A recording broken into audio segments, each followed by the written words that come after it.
নমস্কার বন্ধুরা, চেটেপুটে বাঙালি পেজে আপনাদের সকলকে স্বাগত।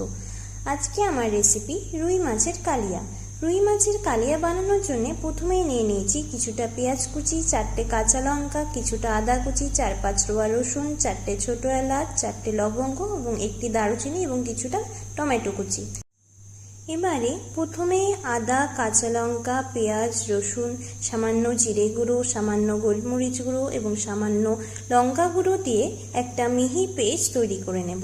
তারপর কড়াই গরম হয়ে এলে কড়াইয়ে পরিমাণ মতন সর্ষের তেল দিয়ে আগের থেকে লবণ হলুদ দিয়ে মেখে রাখা মাছ লালচে করে ভেজে নিতে হবে।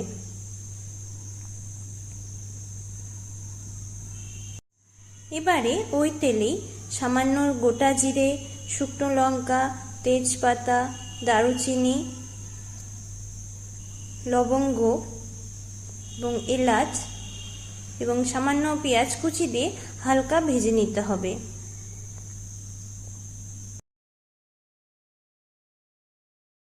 হালকা ভাজা হয়ে গেলে এবারে স্বাদ মতন নুন, সামান্য হলুদ দিয়ে আবারও ভেজে নিতে হবে।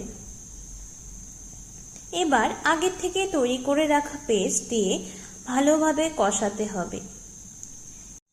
এই সময় সামান্য একটু চিনি মিশিয়ে নিতে হবে। এখানে চিনির ভিডিওটা আমার দেখানো হয়নি।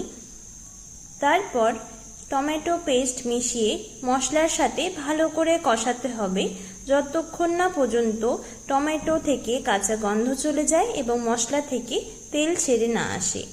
এবারে মশলা ভালোভাবে কষে এলে সামান্য লবণ দিয়ে ফুটে রাখা গরম জল মিশিয়ে দিতে হবে। আপনারা এখানে জলটা নিজেদের পছন্দ মতন দেবেন, যেরকম আপনারা গ্রেভি পছন্দ করবেন সেরকম দেবেন। তারপর একে একে ভেজে রাখা মাছগুলো দিয়ে হালকা নেড়ে নিতে হবে।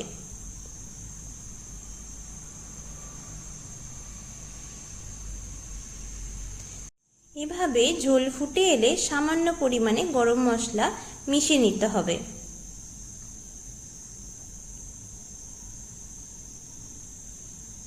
এবারে এই পর্যায়ে এসে আপনাদের গ্যাসের ফ্লেম বন্ধ করে দিতে হবে। তাহলেই আমাদের রেডি রুই মাছের কালিয়া। আপনারা রুই মাছের কালিয়া এবার গরম গরম ভাতের সাথে পরিবেশন করুন। ধন্যবাদ।